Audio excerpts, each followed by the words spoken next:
à tous et bienvenue dans Débat Foot Marseille sur Football Club de Marseille, l'émission au fighting spirit irlandais assez impressionnant. Au programme de cette émission, on va parler de la victoire de l'Olympique de Marseille, c'était hier à Saint-Etienne. On va parler du prochain match de l'Olympique de Marseille, ça sera au Stade Vélodrome face à Toulouse. On va parler Dimitri Payet, on va parler André Villas-Boas, on va parler Ligue des Champions, on va parler de Paris, on va parler de supporters, on va en parler avec Hervé Berkane qui est avec nous. Bonjour à toutes et à tous. Ça va Hervé? Ça va, super, merci.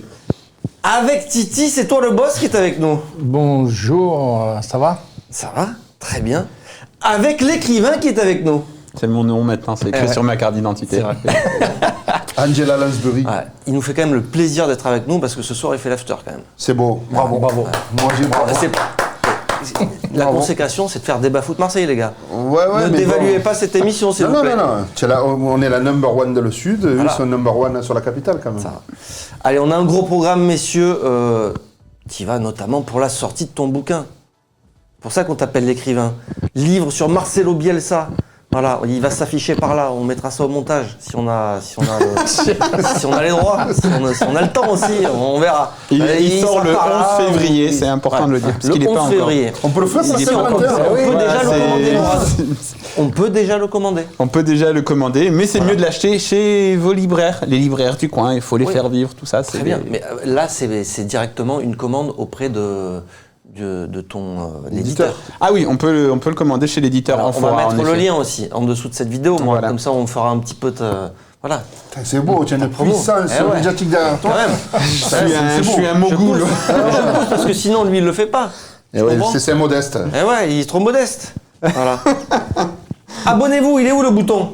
Abonne-toi. Abonne-toi. Abonne-toi. Il n'arrive pas le bouton, il veut pas Il est où le me bouton dire. Abonne-toi. Voilà. Abonne-toi et si tu t'abonnes, on t'offre un abonnement à l'Olympique de Marseille. 2 abonnements même. Faut atteindre les 50 000 abonnés d'ici fin février. On rajoutera pas que Ligue des Champions aussi, si jamais on se qualifie. Mais on est bien parti ou pas? Pour l'instant, oui. Voilà.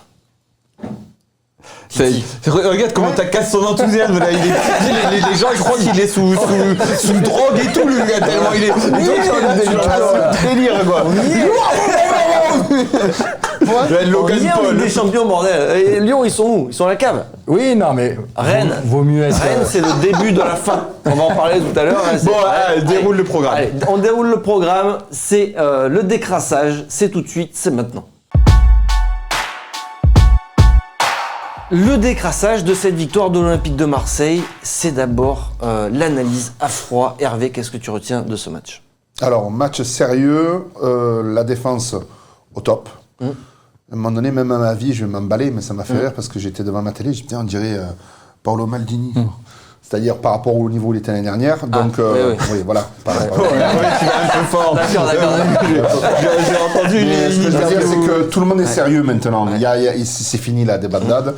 Voilà, bon, ben, devant, ça pêche. C'est pour ça qu'on a un peu de mal, c'est vrai. Mais sincèrement, une équipe de braqueurs. Voilà, on laisse venir l'équipe adverse. Enfin, de braqueurs. Équipe de c'est pas braqueurs. un hold-up parce que tu. Non, l'équipe de braqueurs, c'est-à-dire que le score est complètement mérité. Mais ce que je veux dire, c'est que on n'est pas dans la création. On Non, n'est pas la non, création. non, Donc, ouais. on profite Bien des sûr. faiblesses et des failles des autres pour y aller. Après, l'exploit technique de Payet, entre autres. Mais je veux dire, moi, je suis content parce que c'est une équipe qui se fout pas de la gueule des supporters. Voilà, c'est ça. J'ai vu trop d'équipes de l'OM où tu vois avec les mecs qui c'était à l'entraînement ou un match, c'était s'en foutait. Là, tout le monde est concerné. Ouais. Et c'est ce qui fait plaisir quand tu regardes un match, même si c'est pas flamboyant, même si... là, c'est le meilleur des matchs, des 4 matchs qu'on a vu quand même. Hein, celui-là, ça Franchement, repart un peu. c'était pas léger quand même. Non, mais c'était... Après, si tu aimes un peu tout ce qui est tactique et tout... Oui. Non, défensivement, ça fait plaisir de voir une équipe solide comme ça, défensivement, déjà. Au moins. Déjà ça, parce que... Et voilà, que tu pars de Mandanda aux 4 derrière et ce qu'il y a de bien, bon, on va pas non plus... Enfin, ce qu'il y a de bien, c'est que aujourd'hui, tu as tellement de certitude défensivement que, en fait, tu sais que tu vas pas prendre de but, quoi. Hier, tu sais que tu vas pas aller prendre les buts face à Saint-Etienne. C'est vrai Il n'y a que... rien, quoi. Tiens, qu'est-ce que tu retiens, toi, Titi? La victoire et puis le fait d'ouvrir le score à la 7e minute, après on a le temps de voir venir. Par rapport à la fatigue un peu générale qui monte sur certains cadres de l'équipe, on peut gérer les temps forts, les temps faibles du match tranquillement. Et puis après, Saint-Étienne, c'est tellement faible qu'on n'a pas été inquiété, quoi. Ouais, mais est-ce que c'est pas surtout, Mourad, la défense de l'Olympique de Marseille qui est extrêmement forte aussi? Oui, non, mais la défense c'est bonne. Moi, ce que je retiens surtout, c'est que c'est la confirmation qu'on est bien rentré en mode comptable. C'est-à-dire que là, Villas-Boas, il est bien.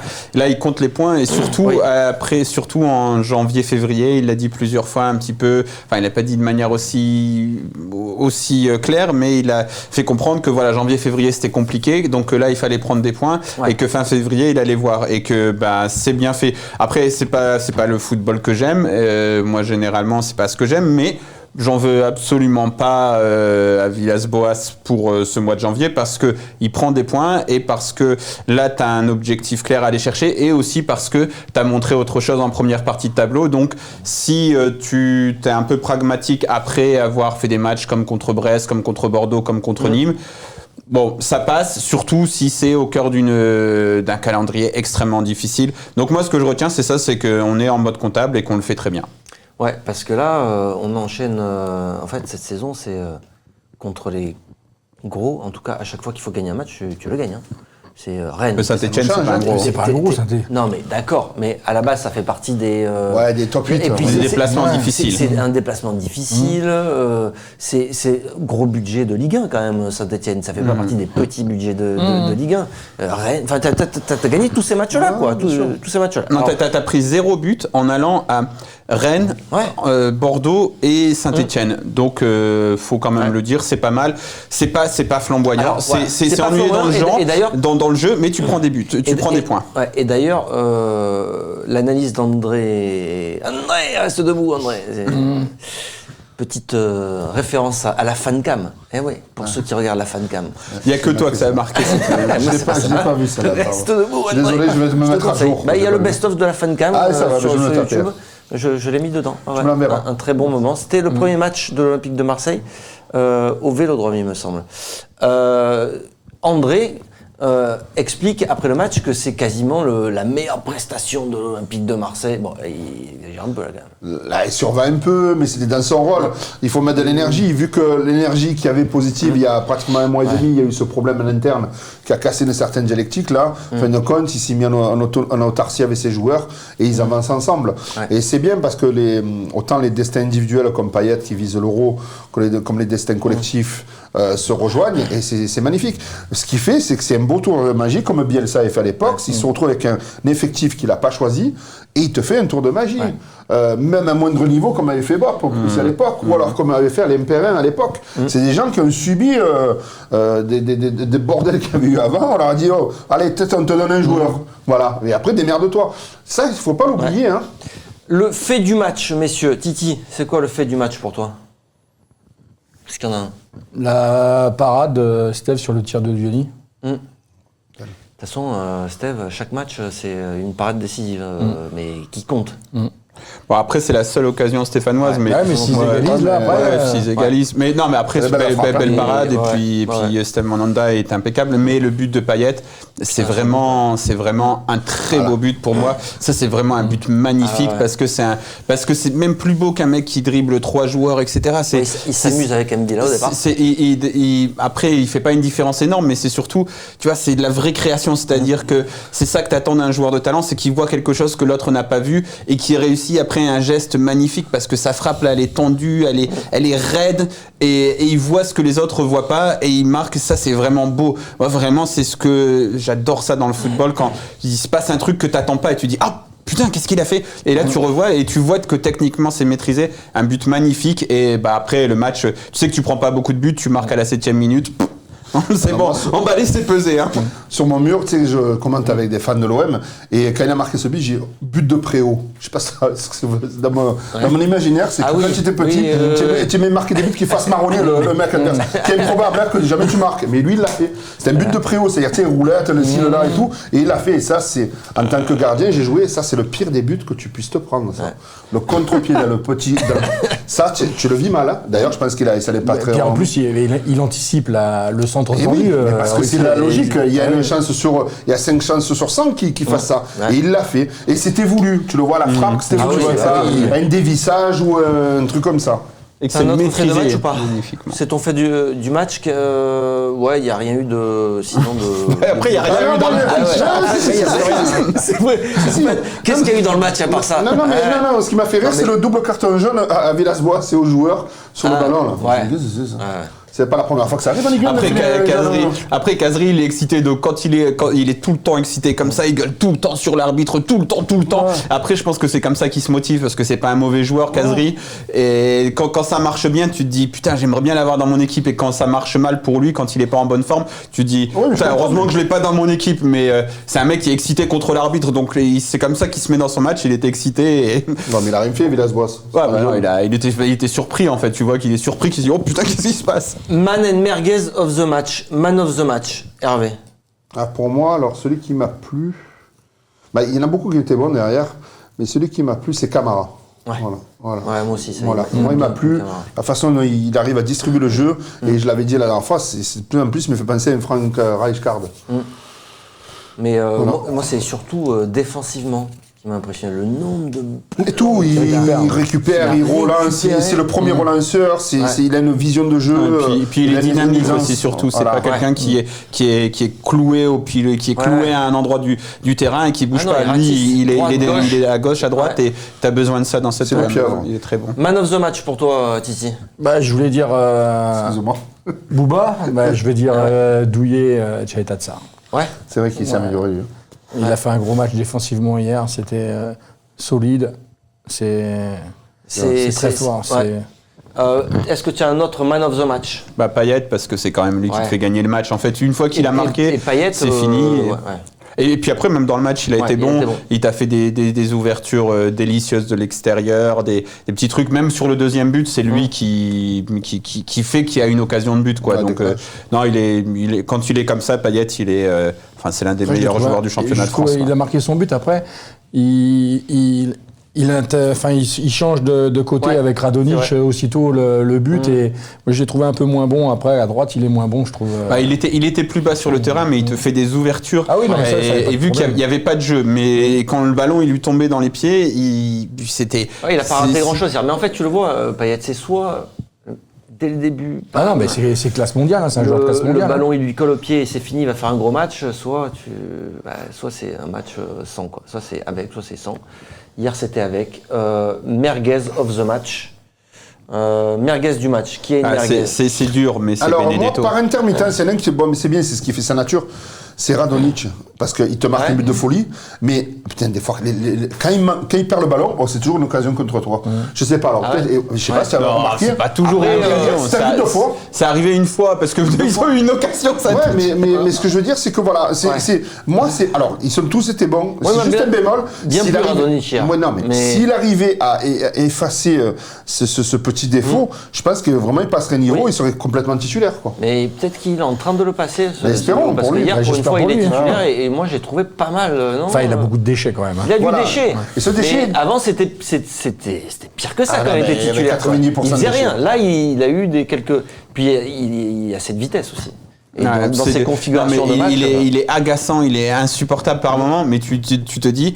Il peut créer quelque chose. Et au final, le deuxième but, il le met bien quand même. Il faut bien la mettre. Sa frappe, elle est bien placée. Et en fait, ce que je lui reprocherais, c'est d'avoir joué un peu avec le frein à main. Par moment, j'entendais sur Canal, bye. J'entendais Villas-Boas, dès qu'il avait le ballon, il disait à Radonjic d'y aller, parce qu'il y allait pas toujours. Et Radonjic, son jeu, c'est de provoquer, c'est d'essayer de passer, d'essayer de faire un truc. Et dès qu'il s'arrête un petit peu, tu te dis, mais pourquoi tu fais ça? Et t'es pas Dimitri Payet, quoi. Donc moi je suis suis plutôt... Enfin, il y a quelque chose de séduisant chez Radonjic mais d'agaçant, mais la merguez, pour moi, c'est Benedetto.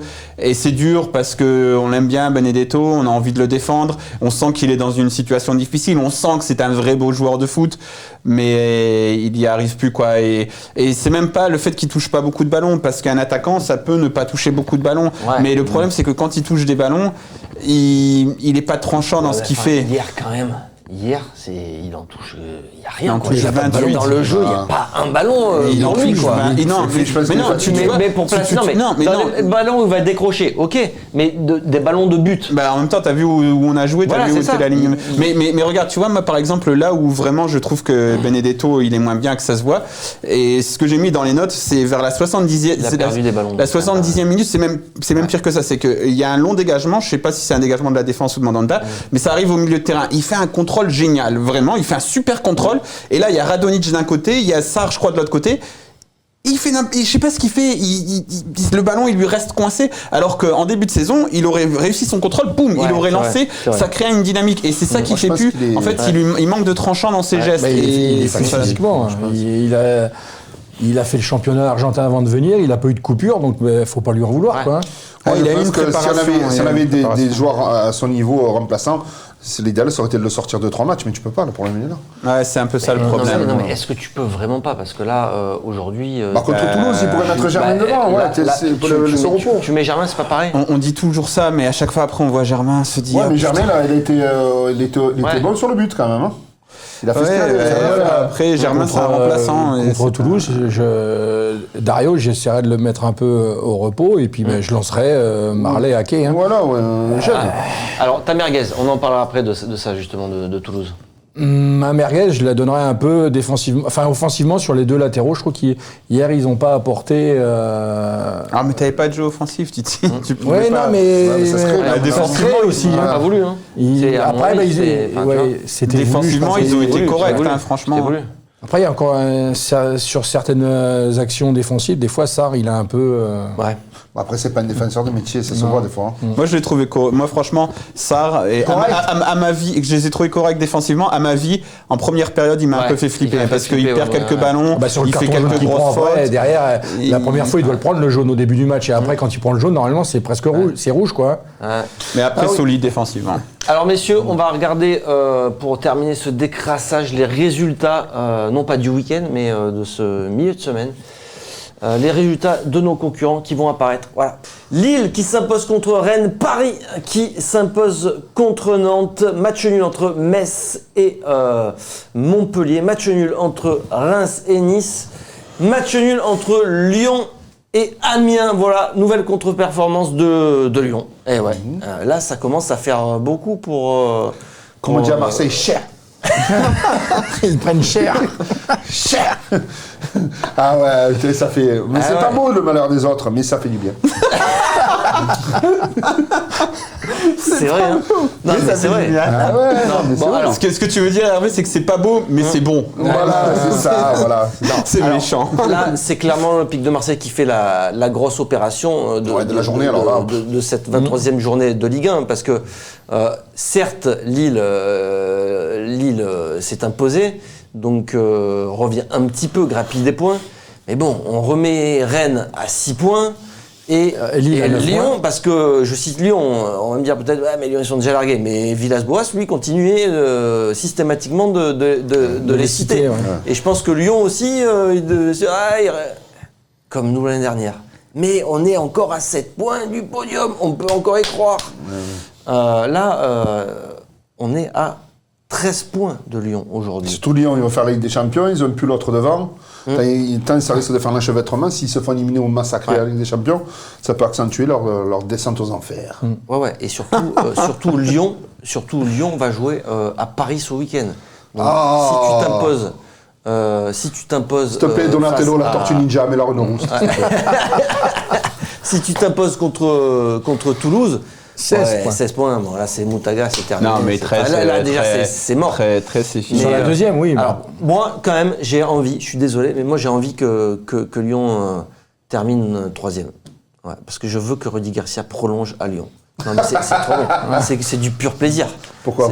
Ils les massacrent leur massacre le budget derrière. Mais qui continuent à les massacrer, tu vois, mais vraiment petit à petit, minutieusement, mercato après mercato, conférence après conférence de presse. Non mais ils nous régalent. Ce qui sort encore hier. Bon, on va pas parler de Lyon pendant 100 ans. Tant mieux. Il est loin, ça va. Il est loin. Qu'est-ce que vous retenez vous de ces résultats sinon? On va retenir que tout le monde à Marseille a super peur. On se dit non mais putain on va faire, il nous faut 175 points sur la seconde partie de saison. Ce qu'on oublie c'est que les autres ils sont faillibles aussi. Et on voit Rennes qui a perdu. J'ai regardé le match Lille-Rennes, j'ai vu que la seconde période parce que mon avion est arrivé un peu en retard. Je suis international moi tu sais. Voilà, mais j'étais dégoûté en plus. Pourquoi ils ont mis Paris à 21h? Moi, je voulais voir Lille-Rennes. Mais bon, bref, c'est pas grave. Mais voilà, Rennes a perdu des points. Lille est à 9 points. Tu peux te dire aussi, il reste 45 points à donner. Donc, t'en as 6 d'avance sur Rennes, qui sort d'une grosse période. Est-ce que Rennes peut faire 40, aucune équipe va faire 45 points, donc c'est ça qu'il faut se dire déjà. Donc il faut prendre ça en compte. Si tu rentres dans le calcul d'épicier, ça. Moi j'ai toujours dit 30 points et était en Ligue des Champions. Apparemment Villas-Boas ça a dit entre 25 et 30 encore il faut. Donc il a le même calcul que moi. Et t'en as pris 8, il t'en faut 22. Donc grosso modo tu fais 7 victoires à nul. À mon avis t'es en Ligue des Champions. Parce que les autres... Sur combien de matchs?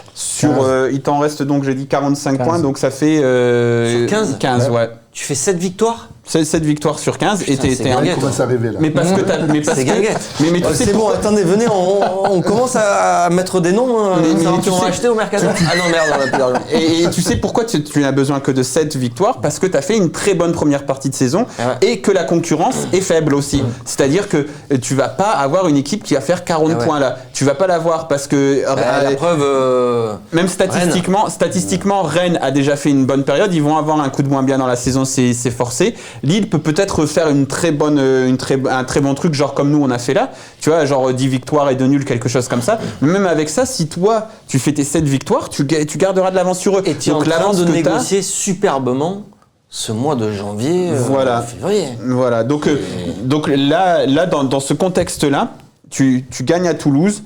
Et après, franchement, moi, à Lille, s'il va et qu'il met le bus, même si tu perds, si tu perds à Lille, en fait, non, mais même le si match t'as gagné à Toulouse, non, mais si t'arrives, t'as ce luxe-là. Si t'arrives à ne pas perdre à Lille, bon après, je dis mettre le bus. Après, c'est dangereux. Je pense que mettre le bus contre Lille. Si tu fais match nul.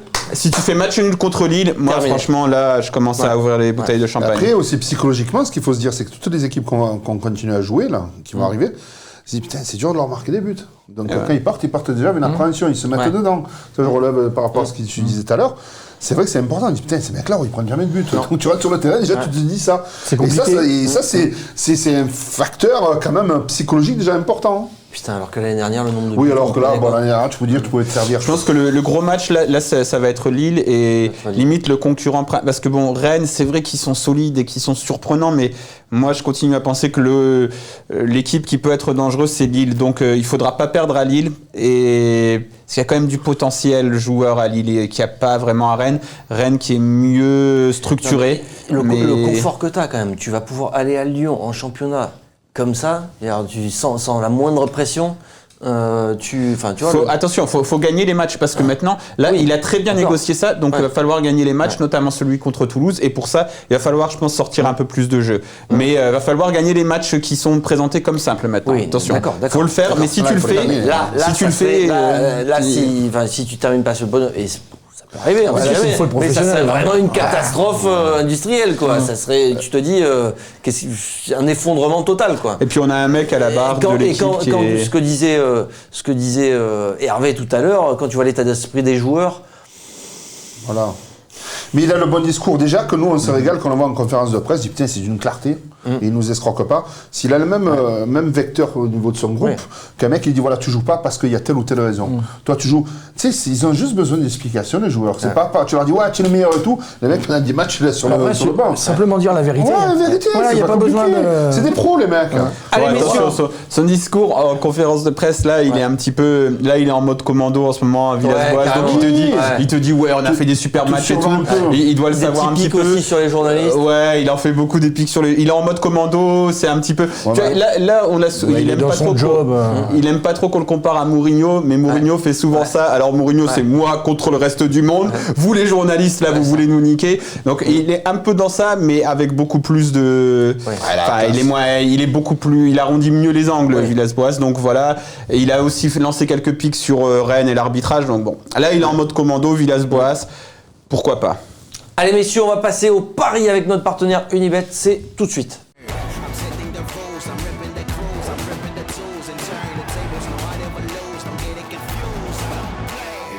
Les paris FCM avec notre partenaire Unibet, c'est tout d'abord le pari sécure de Mourad Arts. Quel est-il? Alors, il est très très sécure. C'est la victoire de l'OM, tout simplement. Et la cote est à 1,31. Et ouais, on Voilà. rappelle la victoire de l'OM face à Toulouse. Toulouse, parce que l'Olympique de Marseille reçoit Toulouse samedi au Vélodrome. Toulouse qui est dans une forme Exceptionnelle, radieuse. olympique. Ouais. Voilà, olympique pour nous, c'est-à-dire qu'ils viennent.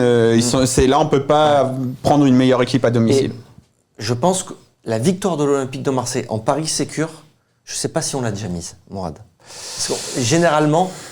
Nico avait mis Marseille ne perd pas. Parce à que Saint-Étienne. généralement, on a peur que ça porte la poisse. Donc, Si, non, mais on l'a déjà mise plein de C'est fois. dernier, Toulouse, là, On l'a je déjà crois. mise plein de fois l'an dernier, mais oui, Toulouse, ils sont on derniers. l'a déjà mise plein de fois l'an dernier. Qu'est-ce que tu racontes? Ils On ont l'a fait. Si, mais La victoire de l'OM l'an dernier en Paris sécure ça avec passait Rudy pas. Garcia. Ouais, ça passait pas. Ça passait pas.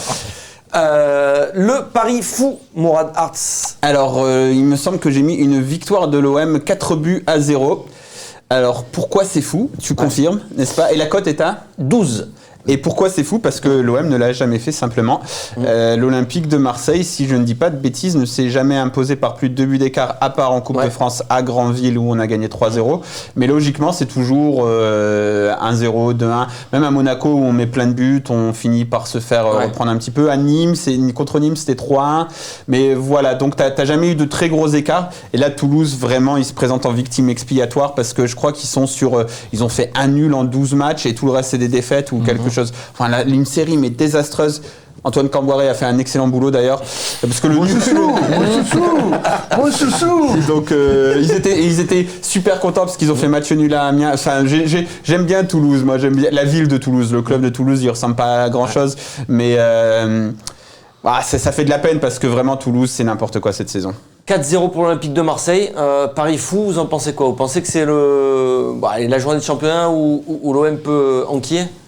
Écoute, triplé de Germain. Arrête de Valère. Ouais, pourquoi pas? Allez, Il a déjà Titi, fait. on va passer à Moi, Ouais, vas-y. je dirais victoire de l'OM avec but de Valentin Rongier. C'est vrai? Oh putain. Et ça, c'est une cote sympa, je pense aussi, parce que Ça pourrait. Valentin Rongier. Oui, il se chauffe, tous les matchs, il essaie d'aller dans la première il arrose. Il arrose. À un moment donné, ça va. C'est bien que ça arrive quand même, Ouais, parce que une bonne ça frappe ferait de plaisir 25 mètres, à tout le monde.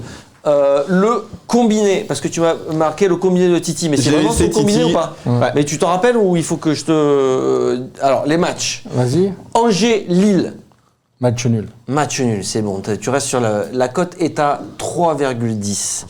Rennes-Brest, Derby breton, match nul. match nul, avec une cote de 3,85. Et enfin, Montpellier-AS Saint-Étienne. Montpellier. Montpellier, ouais, voilà, c'est Montpellier. Eh ben non, tu avais mis match nul. Eh ouais. La cote était à 3,12. Alors pourquoi as-tu changé d'avis au dernier moment? J'avais dit Montpellier, non? Non, t'avais dit match nul. T'avais dit match nul. Alors Montpellier-Saint-Étienne. Finalement, tu changes d'avis ou pas? Non, je vais rester sur le match nul parce que il me semble que j'avais dit Montpellier tout à l'heure, c'est pour ça que ça fait 3 matchs nuls. Avec une cote totale qui est quand même assez énorme, c'est 37,24. Ça passe des fois. Code boosté chez Unibet. Si vous suivez les conseils de Titi, c'est toi le boss. Et En c'est 2 pas le sur boss 3. pour rien, les gars. En 2 sur 3, c'est pas mal. Parce que toi, généralement, je te vois un petit peu, je te suis sur les réseaux. Ça gagne. Ça gagne. Il y a un résultat, toi qui te parle sur cette journée.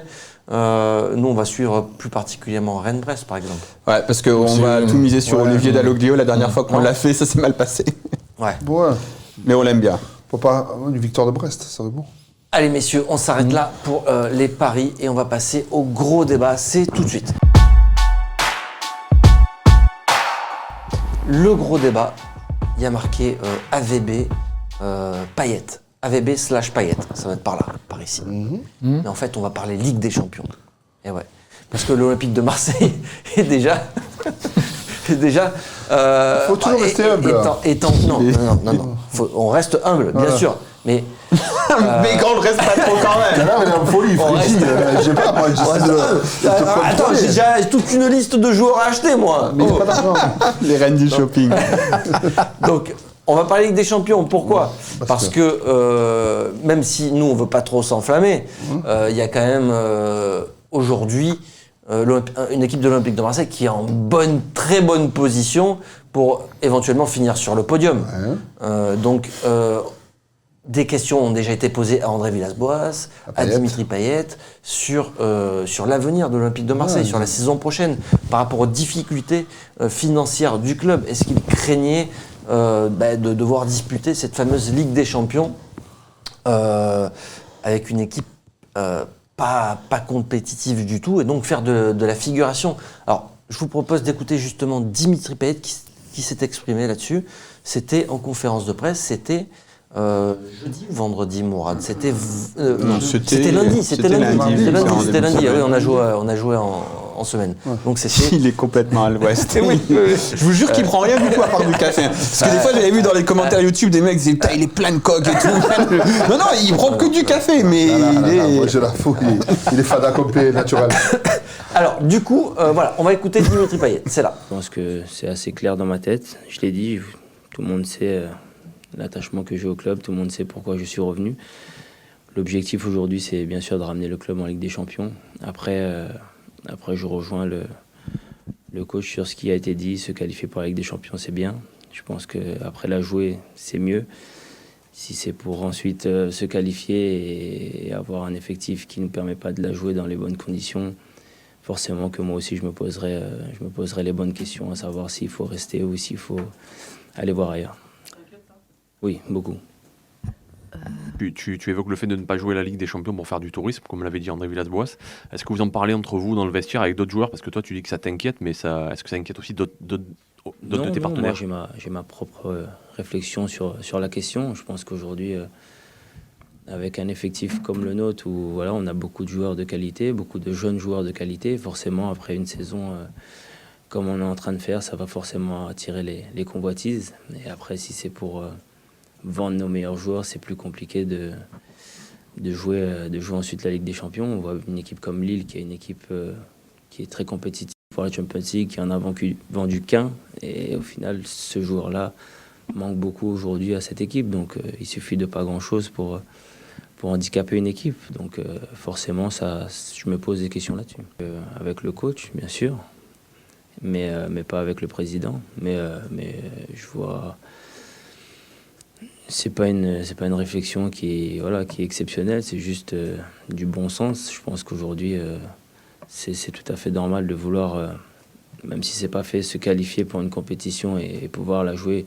Je dis pas pour la gagner, bien évidemment, mais au moins faire bonne figure et passer au moins les phases de poule, ce serait déjà quelque chose d'exceptionnel. Après, pour ça, il faut un effectif, il faut aussi gérer le championnat, les coupes. Donc, forcément, avec les joueurs en termes de nombre aujourd'hui, on n'est pas capable d'assumer une compétition. Même un match de Coupe de France qui va tomber en semaine, ça va être compliqué à gérer pour nous aujourd'hui. Donc voilà, il faudra se poser les bonnes questions, savoir qui fait quoi et prendre ses responsabilités sur le prochain mercato. Voilà, c'est Dimitri Payet tout le monde se projette en fait. Tu dis qu'on s'emballe, mais tout le monde se projette un peu. Donc voilà, toi tu prends ça comme un coup de pression vraiment. Oui, vers la direction. Ce que j'essaie, c'est de me dire comment ils sont arrivés tous les deux à dire à peu près le même discours, que ce soit Villas-Boas ou lui. C'est qu'il doit y avoir quand même un problème entre le groupe, le sportif et la direction, ou de relation ou quoi, parce que quand tu es entre bonhommes, tu vas voir le président avec ton entraîneur, les 2-3 joueurs importants, et tu dis bon. Là, il faut balancer même des messages positifs, tout ça et tout. Là, on dirait que c'est bloc contre bloc. Et ça, c'est pas bon à un moment donné quand tu as une direction qui devient bicéphale et puis qui unit. C'est pour ça que c'est comment ces gens-là, ils ont dû être. Il y a dû avoir un problème ou d'ego ou être vexé. Il y a dû avoir quelque chose qu'on n'est pas au courant qui s'est passé. Et les joueurs se sont rangés du côté de l'entraîneur. Ah bah oui. Logique. Ou alors il y a eu des vœux à la presse lors desquels Jacques-Henri Hérault a fait savoir clairement quelle était la priorité du club. Il y a eu la nomination aussi d'un mec.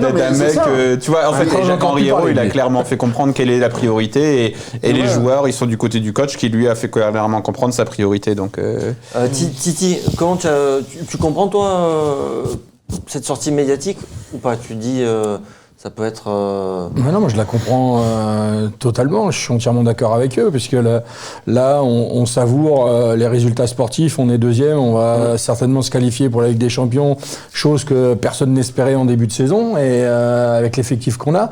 Et il faut se dire que par rapport à la situation comptable du club, je sais pas ce qu'on va devenir à la fin de la saison, quoi. Ouais, il y a cette inquiétude, enfin, ce qu'on va devenir. C'est la vérité quand même. Oui. Il y a de grosses inquiétudes par rapport à l'état financier du club. Moi, toi, comment tu as perçu la sortie de Payet? Comme un coup de pression aussi? Parce que, bon, je vais pas me faire non plus l'avocat du diable, mais Payet, il dit, même moi, mon avenir, je sais pas ce que je ferai si jamais l'OM n'est pas compétitif. En gros, peut-être que j'irai voir ailleurs. Bon, il a un contrat qui est quand même sympa à l'Olympique de Marseille. On peut trouver mieux ailleurs. En Chine.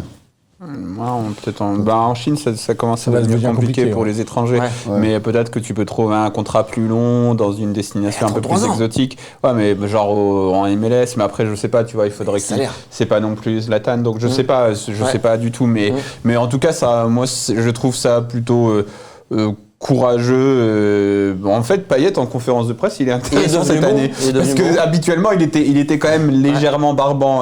C'était pas rien. Mais là, il dit ce qu'il pense et en fait moi, j'ai juste pris ça comme une confirmation, en effet, de l'état du club et que tout le monde sait qu'au club, il y a une volonté de vendre certains joueurs et que d'un autre côté, tu as le côté sportif où tu as un coach qui fait de belles choses et qui entraîne derrière lui tout un groupe qui a quand même certaines priorités qui ne sont pas financières. Ouais. Enfin, pas que financières, parce qu'on ne va pas se mentir. Alors hier soir après le match, c'est aussi André Villas-Boas qui a été questionné au micro de Canal+. Alors je vais vous lire ce qu'il a répondu quand on lui a posé la question. Le présentateur lui a demandé si vraiment il pouvait partir. Présentateur de Jour de foot, Karim Benani. Ouais. S'il pouvait partir alors qu'il qualifiait le club en Ligue des Champions, donc il a expliqué que c'est pas vraiment aujourd'hui, c'était pas le moment de parler de ce genre de choses. Que c'est vrai que Dimitri Payet avait parlé de l'avenir du club, que lui également. On travaille dur toute la saison pour arriver à disputer une compétition d'élite. Il faut la jouer en étant compétitif. Sortir de la Ligue des Champions avec un seul point, ce n'est pas bon pour notre football. Alors quand il parle du football, il parle aussi du football français pour les points, l'indice UEFA, tout ça. Mais on ne peut pas encore anticiper les scénarios. Nous devons d'abord nous qualifier et ensuite, avec Andoni et Jacques-Henri, on se verra pour essayer de trouver des solutions pour le bien de l'OM et de ses supporters. Est-ce que vous envisagez un départ clairement d'André Villas-Boas où vous dites non, c'est pas possible, si on va en Ligue des Champions, il va rester quand même pour la disputer. Vous êtes pris à ce scénario où AVB dit merci mais au revoir? Ça montrera la théorie que j'ai depuis des années, c'est que les dirigeants du football français n'ont pas le niveau, des fois des gens qui sont sous leurs ordres, quoi, tout simplement. Parce que c'est pas que nous, il y a eu plein de clubs en France qui ont eu des trucs comme ça. Je veux dire, Keita, maintenant, il en a brûlé des entraîneurs qu'il avait Conceição, je veux dire, c'était un bon. Après, Conceição il était parti de lui-même. Ouais. Oui, non, mais enfin. Mais après, Keita a fait. Bon, il a toute sa vie, son œuvre, c'est magnifique. Mais non, alors ce qu'a fait Paris avec Ancelotti, je ne vais pas plus loin. Je veux dire, ça serait vraiment dommage parce que putain, là, on a vraiment, excusez-moi d'être vulgaire, mais ça sort du fond du cœur. c'est vraiment, je sais pas, c'est un entraîneur qui nous correspond, quoi. On n'a pas honte quand il parle, il nous prend pas pour des billes, il tire le meilleur de ses joueurs. Donc tu dis, on aimerait le voir avec une enveloppe de 30-50 millions d'euros, avec des joueurs qui auraient vraiment le talent de faire venir, avec Andoni Zubizarreta, et voir ce que ça donnait. Parce qu'il faut pas oublier que les recrues qu'ils nous ont fait, c'est plein de fer, les 3 qu'on a eu quand même. Même si Benedetto, pour moi, tu as raison, il faut le mettre de côté, il est cuit là. Je veux dire, donc il faut qu'il se requinque, on verra. Mais Alvaro, il t'a stabilisé, ça c'est, on n'en parle pas beaucoup parce que c'est un mec discret, mais le mec c'est un clou que tu as derrière, il n'y a plus rien qui bronche. Et Rongier, que Andoni Zubizarreta voulait depuis 2 ou 3 ans, voilà. Donc les gars, ils ont fait ça. Imagine d'avoir des sous. Donc c'est vrai que tu te dirais, mais quel moyen de remettre de l'argent? Le seul moyen qu'il y ait, je l'ai vu encore, c'est pour ça que Paris ça fait, c'est de faire des contrats de sponsoring. C'est-à-dire qu'il faudrait qu'il y ait une volonté, par exemple, de Marc Courte, qui appelle un copain à Las Vegas ou quoi, dire viens, je te passe tant de millions d'euros, tu les réinjectes, tu me fais un contrat pour le casino, je sais pas moi, de Las Vegas, on se met ça, et on prend 30 ou 50 millions d'euros et on envoie. Il y a des moyens de faire entrer de l'argent, même hors avec leurs règles. C'est le sponsoring, il n'y a que ça. Donc là, ils peuvent rien dire. Tu ne peux pas évaluer une image de combien ça vaut. Si un mec qui veut payer 50 millions pour être ton maillot, ils l'ont fait sur le PSG, ça, mais le fair play financier, on va en parler juste après. Mais ce que je veux dire, sur AVB. Mais ça, c'est important parce que c'est économique. C'est sûr que ça va jouer dans la décision d'AVB. C'est sûr que le gars, si tu dis tu repars avec ça, plus 5 jeunes sur le banc, c'est chaud. Oui, non, c'est chaud. T'es inquiet par rapport à ça, par rapport à l'avenir d'André Villas-Boas? Oui, parce que pour moi, s'il n'y a pas l'équipe compétitive pour jouer la Ligue des Champions... Il part? Tu penses qu'il part? Oui. J'ai l'impression que c'est un peu acté, moi aussi, tout ça. Mais bon, en fait, la réflexion qu'il faut avoir, c'est que Villas-Boas, c'est quelqu'un qui a le luxe d'être libre. Et c'est un véritable luxe et qui n'est pas un coach français. C'est-à-dire que les coachs français, pour qu'ils partent, putain, il faut SWAT team et il faut vraiment aller au bout, quoi. Parce que c'est vraiment difficile pour qu'ils lâchent leur truc, lui. Il a le luxe d'être libre. Donc s'il se dit, moi, là, et s'il voit que la situation n'est pas bonne, étant donné qu'il a ce luxe, il peut se dire, voilà, pourquoi je vais me mettre dans cette merde-là et éborgner mon image et repartir avec des joueurs moyens, etc., trop difficiles, avec plus de compétition. Donc c'est ça, la donne, elle est là. C'est que lui, il peut partir quand il veut et que la situation qu'on va lui présenter va être pourrie. Donc est-ce qu'il va se dire, ok, je fais l'effort de rester pour essayer de... Enfin, est-ce qu'on peut lui apporter une quelconque garantie? C'est ça le truc. Oui, puis le clash, entre guillemets, avec Hérault, qui a eu lieu ces dernières semaines avec l'arrivée de Paul Aldridge, on a vraiment l'impression que là, ils se sont tous dit, bon, ok, pour l'instant, on fout ça sous le tapis, on n'en parle plus, mais que ça va pas se réparer comme ça, non. Non, parce que si Hérault avait joué franc jeu, comme il disait, avec la clarté et la vérité, il a dit, voilà, j'ai le patron aux États-Unis, il me dit, il faut faire entrer de dessous et tout. Et je suis obligé de faire venir l'anglais pour telle ou telle raison. Le truc qu'il y a, c'est qu'il a fait ça dans leur dos. C'est ça qu'ils ont mal pris, les mecs. Et c'est ça. Moi, je pense que si tu leur aurais expliqué entre 4 yeux, tant ça passait, même si je dis, bon, écoute, on va essayer de recruter 2 ou 3 joueurs, mais pas plus. Mais la clarté, comme tu as dit, ce gars, il n'a pas besoin de ce pognon, il n'a pas besoin de notre argent. Il peut partir quand il veut. Alors on a parlé on a même sorti l'information sur le Football Club de Marseille. C'était la semaine dernière. L'Olympique de Marseille. Là, il est en train de se demander est-ce que c'était bien la semaine dernière? C'était la semaine dernière. C'est un mec du futur. C'est pas grave. Si mes souvenirs sont bons, c'était la semaine dernière. L'Olympique de Marseille, lors de la saison 2018-2019, a eu un déficit de 91 millions d'euros. Des pertes de 91 millions. Des pertes. Est-ce que tu peux nous en dire un petit peu plus, Mourad? Puisque c'est toi qui es... Juste avant que Mourad... Est-ce que tu connais leur banque? Parce qu'une découverte de 91 millions d'euros, ça m'intéresse. Parce qu'à un moment donné, il faut que quelqu'un te couvre. Je pense que... Je veux dans cette banque. Il s'appelle McCourteco. Et Eric Soccer plus sérieusement. Donc en fait, c'est devenu très compliqué, l'OM, parce les comptes de la SASPOM ne sont plus publiés. Il n'y a plus que les comptes de la SASU Eric Soccer qui sont publiés.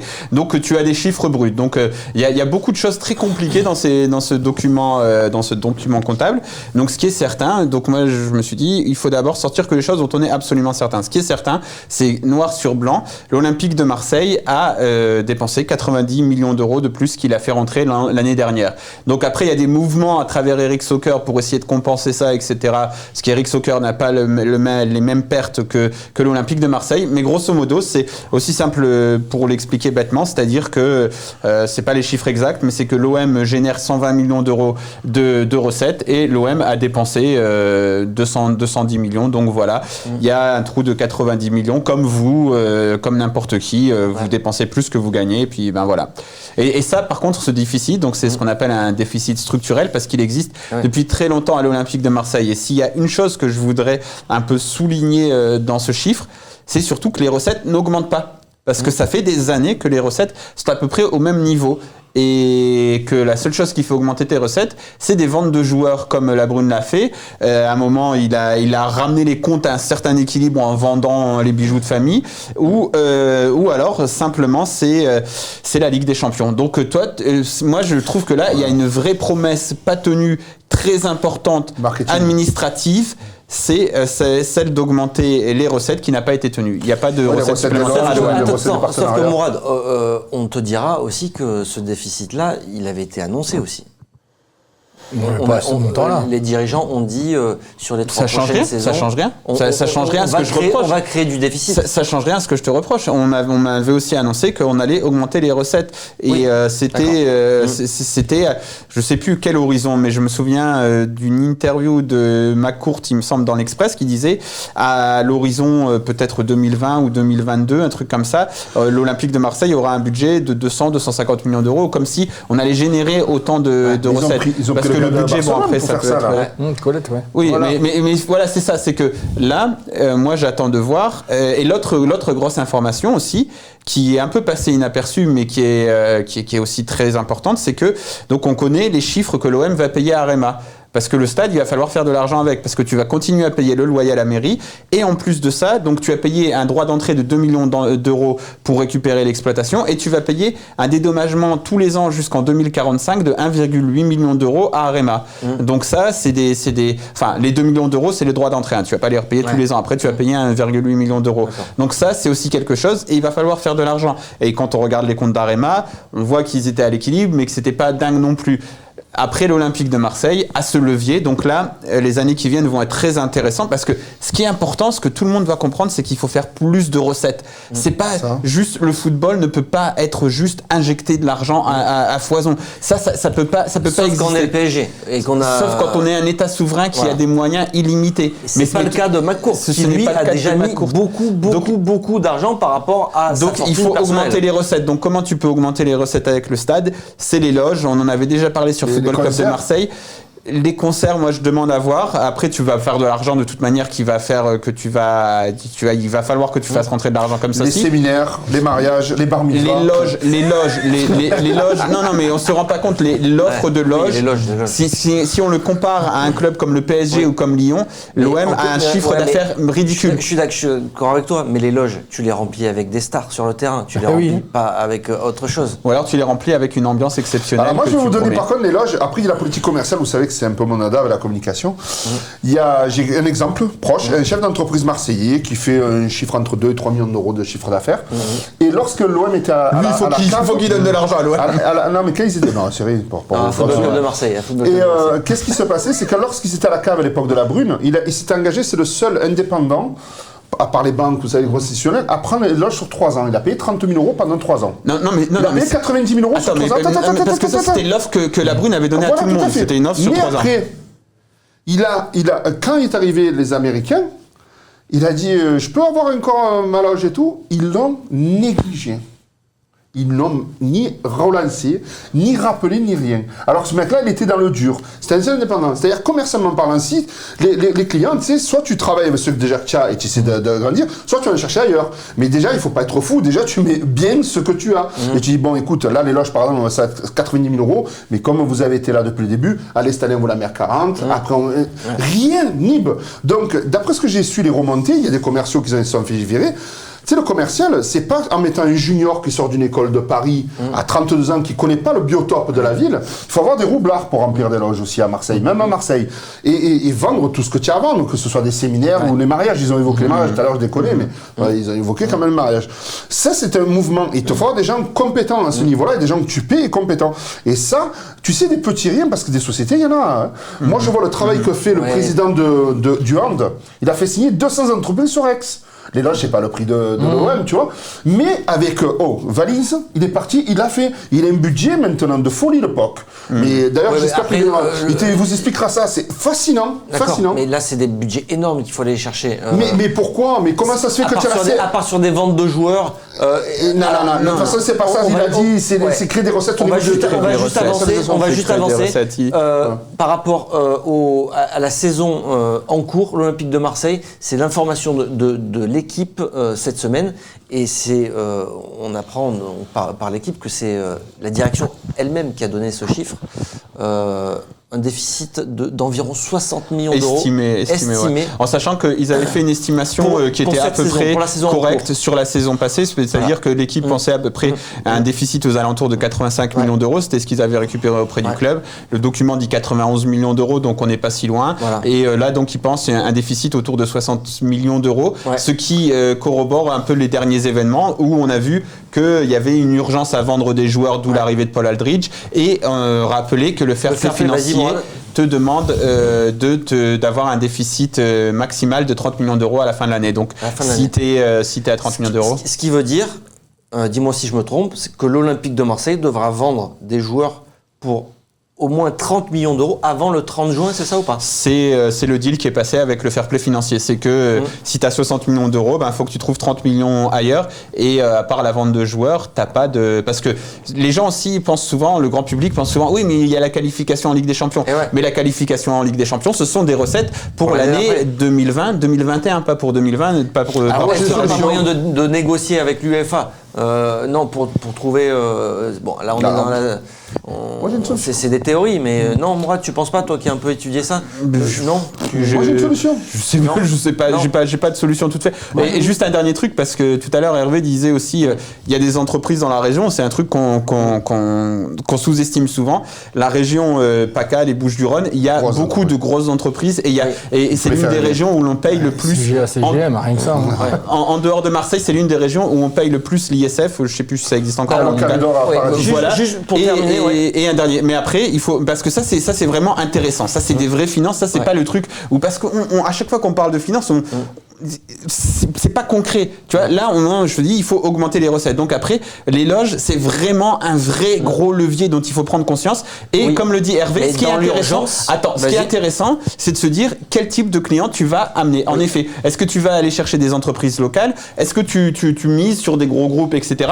Qu'est-ce que tu veux faire avec l'exploitation du Vélodrome? Parce que ça, c'est un impératif, il faut que ça te rapporte de l'argent. Moi, je pense que ça, c'est une stratégie à moyen terme. À très court terme, dans les 6 mois, ça va se reposer sur des ventes de joueurs. Vu que ça n'a pas été fait, sur des ventes de joueurs. Est-ce que dans dans ce contexte-là, vous vous dites, ça sera quasiment impossible d'avoir une équipe compétitive en Ligue des Champions la saison prochaine? Est-ce qu'on peut avec les finances, voilà. Hervé, il a un deal à passer. Est-ce qu'on prend 100 000 euros sur la prochaine avec ces contraintes-là? Je vais te dire, je prends 100 000 euros à l'ancienne sur la prochaine recette de Toulouse.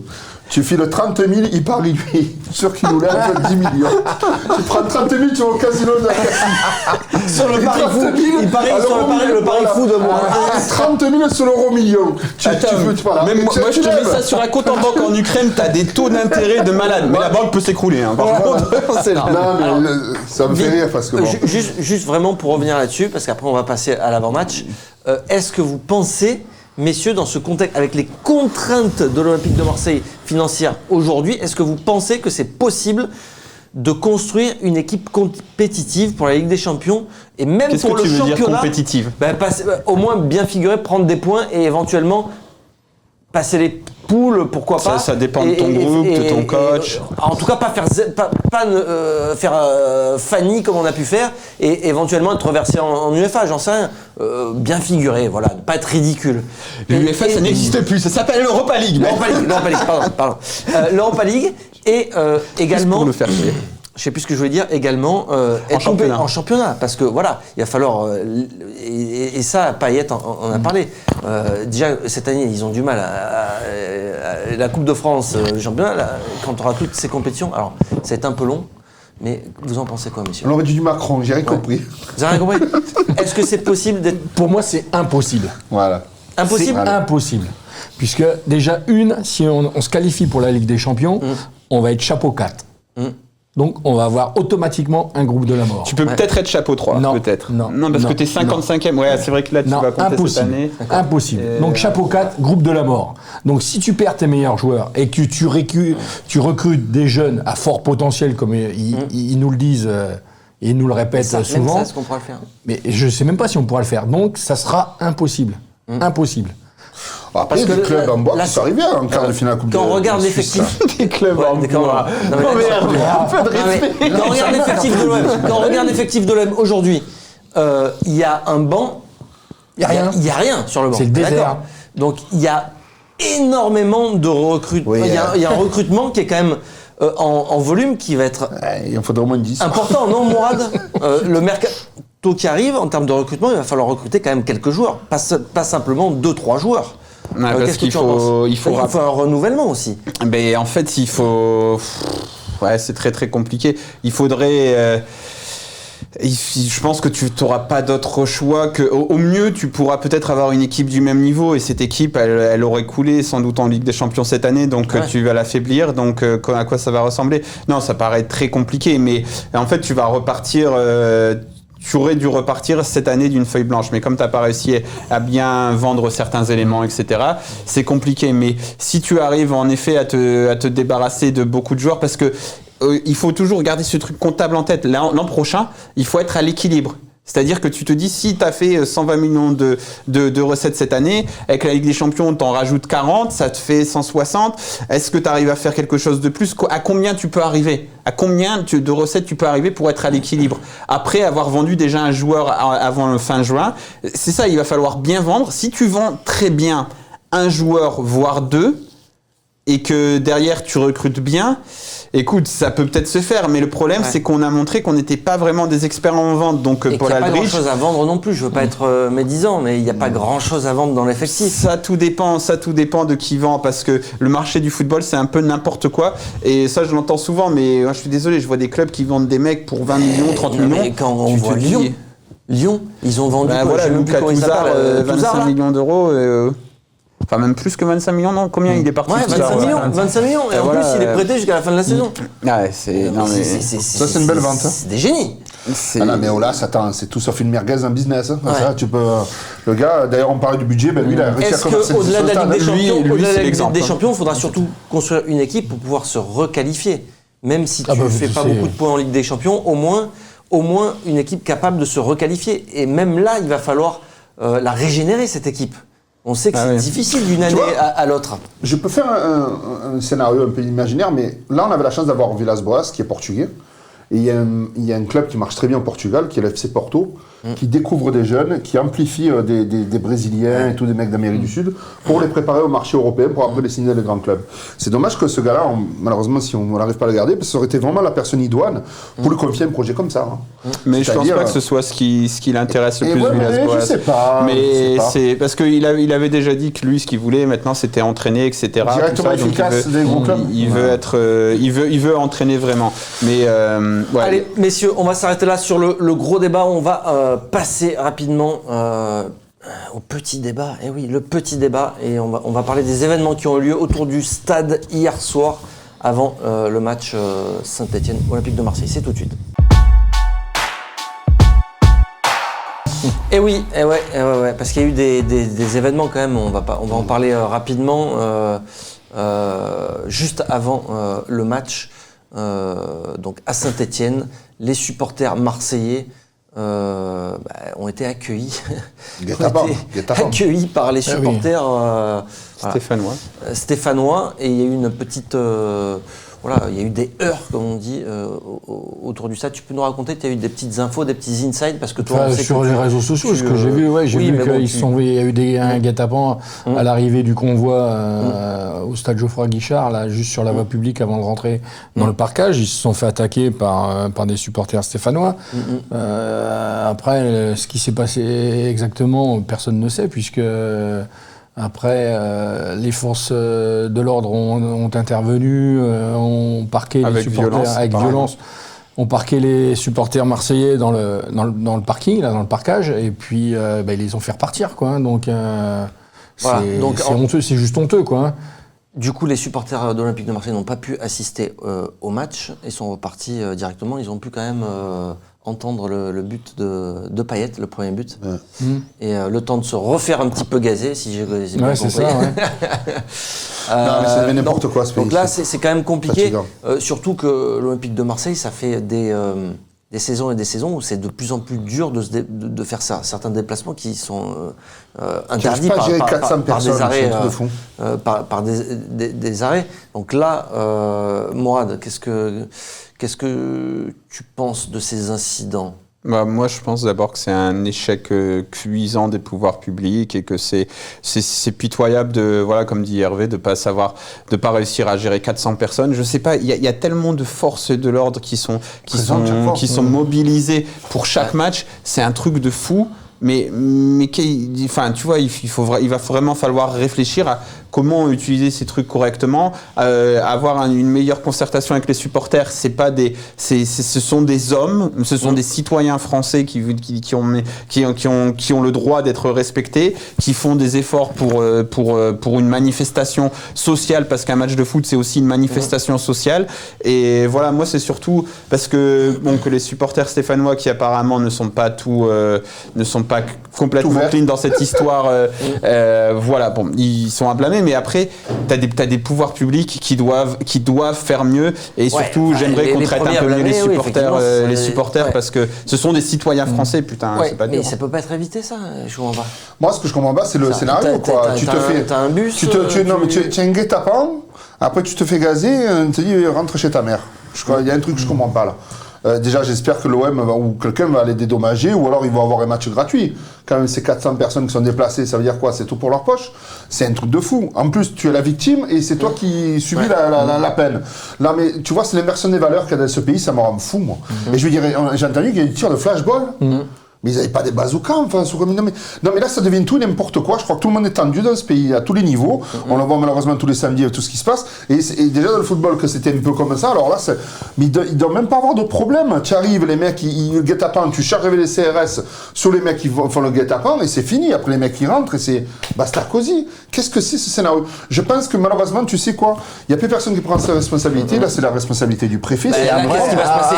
Le mec, il dit, je ne veux pas les avoir dans le stade. Quand on voit le communiqué de la préfecture de la Loire, là, les méchants hier soir, c'était les Marseillais, quoi. Ah bon? Qui disaient qu'ils avaient des objets contondants et tout, c'est pour ça qu'ils les ont pas fait.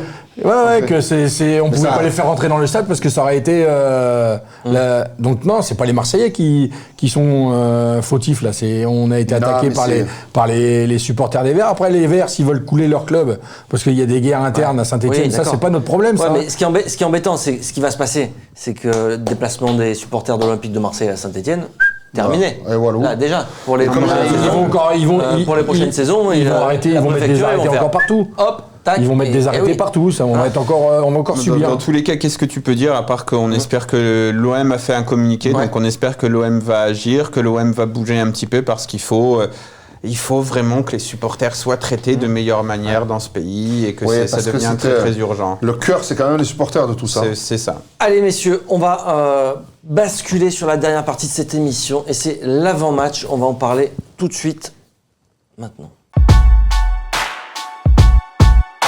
L'Olympique de Marseille qui affronte Toulouse. Eh ouais, Toulouse au Stade Vélodrome. Ça sera samedi, messieurs. C'est à quelle heure?